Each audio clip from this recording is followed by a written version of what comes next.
মহাপুৰুষ শ্ৰীমন্ত শংকৰদেৱৰ ৯৫ সংখ্যক সংঘ অধিৱেশন জামুগুৰিহাট শোণিতপুৰ জিলাৰ জামুগুৰিহাট নদুৱাৰ সমষ্টিত জ্যোতি বিষ্ণু ক্ষেত্ৰত যোৱাকালিৰ পৰা আয়োজন হৈ আছে। বৃহৎ সংখ্যক লোকৰ আগমন দেখা গৈছে। যদি কেমেৰাটো ঘূৰাই দিওঁ, এয়া অজস্ৰ লোক, লাখ লাখ লোকৰ ইয়াত সমাগম দেখা গৈছে।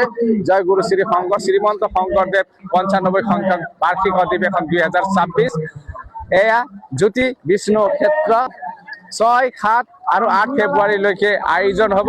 এয়া গোটেই দৰ্শক আৰু নাম কীৰ্তনে গুঞ্জৰিত হৈছে জ্যোতি বিষ্ণু ক্ষেত্ৰ। আৰু আপুনি চাই আছে শোণিতপুৰ লাইভ। যদি কেমেৰাটো সম্পূৰ্ণভাৱে ঘূৰাবলৈ চেষ্টা কৰোঁ, তেতিয়াহ'লে ইয়াত দেখা যাব যে হাজাৰ হাজাৰ দৰ্শকসকল আছে।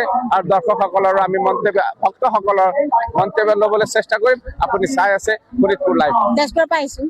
কি ক'ব, কেনেকুৱা লাগিছে ইয়াত? ভালেই লাগিছে।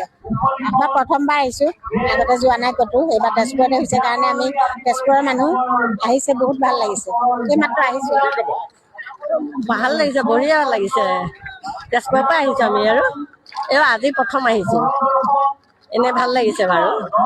ভাল লাগিছে, বহুত ভাল লাগিছে। সকলো আহক ইয়ালৈ, সকলোৱে চাই যাওক এই অধিৱেশন। ৯৫ সংখ্যক শংকৰ অধিৱেশন বহুত ভাল লাগিছে আমাৰ আহি। সকলো আহক, ধন্যবাদ।